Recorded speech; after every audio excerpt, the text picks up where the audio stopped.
दिल्ली की 7 सीटें, दिल्ली की 7 सीटों में चांदनी चौक, उत्तर पूर्वी दिल्ली, नई दिल्ली, उत्तर पश्चिमी दिल्ली, दक्षिणी दिल्ली।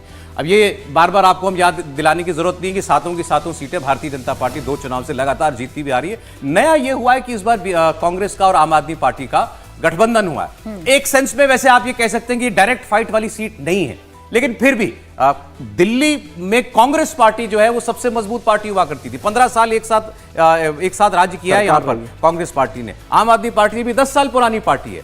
बीजेपी बहुत लंबे अरसे तक दिल्ली से दूर रही है, लेकिन लोकसभा चुनाव में पिछले 10 साल में परिस्थिति बिल्कुल बदल गई। लेकिन आज भी आप देखिए तो ये सातों की सातों सीटें हमें एक बार फिर भारतीय जनता पार्टी की ओर जाती हुई दिखाई दे रही हैं। अलायंस के बावजूद मैं भावेश से समझना चाहता हूं कि आपने सर्वे में कुछ वोट भी कैलकुलेट किया होगा। यहां पर 55% average vote Bharatiya Janata party का रहा था, उसी के आसपास बीजेपी अभी भी स्कोर कर रही है। बिल्कुल, देखिए आप विधानसभा और लोकसभा दोनों, दिल्ली के पिछले 2 विधानसभा और 2 लोकसभा को आप कैलकुलेट करेंगे तो बीजेपी लोकसभा में बीजेपी को 55% के आसपास वोट मिलती है और विधानसभा में बीजेपी को 35% के आसपास वोट मिलती है। मतलब जो 20% का जो ब्रैकेट है वो स्विच हो रही है, कांग्रेस बीजेपी वर्सेज आम आदमी पार्टी में स्विच होती जा रही है। इसका मतलब ये 20% जो है ये कांग्रेस का वोटर नहीं है, वो एंटी कांग्रेस वोट है। तो वो जो इस तरह की बातें जो कह रहे कि अलायंस कर लेने से वो जो 20% का जो बीजेपी को एज है उसको तोड़ा जा सकता है, वो तो शायद नहीं होने जा रहा। या तो वो कंप्लीटली आम आदमी पार्टी को जाएगी या फिर बीजेपी को जाएगी।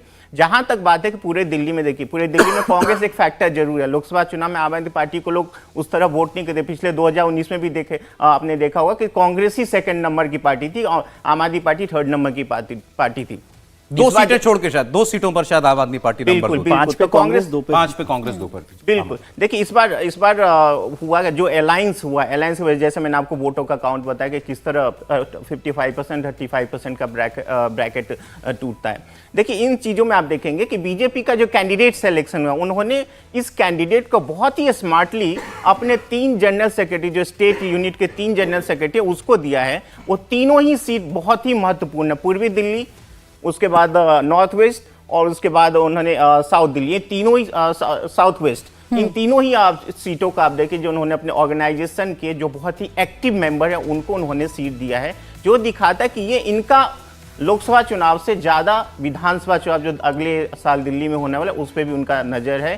कि अब हुआ बीजेपी के साथ कुछ मिस्टेक हुआ कि दिल्ली में उन्होंने उस तरह से अपने स्टेट लीडरशिप को ग्रूम नहीं किया, लेकिन शायद संभव है कि वो इस लोकसभा चुनाव के साथ यहां भी अपने लिए एक बड़ी मौका देख रहे हैं कि अपने स्टेट, आप देखिए पिछले 7 जो जितने भी 7 कैंडिडेट हैं उसमें से एक सिर्फ जो मनोज तिवारी जी को छोड़ दीजिए तो वो ही तिवारी जी भी अब वैसे दिल्ली के लिए पॉलिटिक्स करते हैं, लेकिन वो ओरिजिनली बिहार से आते हैं। हाँ। लेकिन बाकी सभी लोग दिल्ली की पॉलिटिक्स करते हैं और बहुत ही 6 कैंडिडेट हैं जो नए बदल दिए गए हैं और एक सिर्फ है मनोज तिवारी जिनको दोबारा से टिकट दिया गया है उत्तर पूर्वी दिल्ली से। अब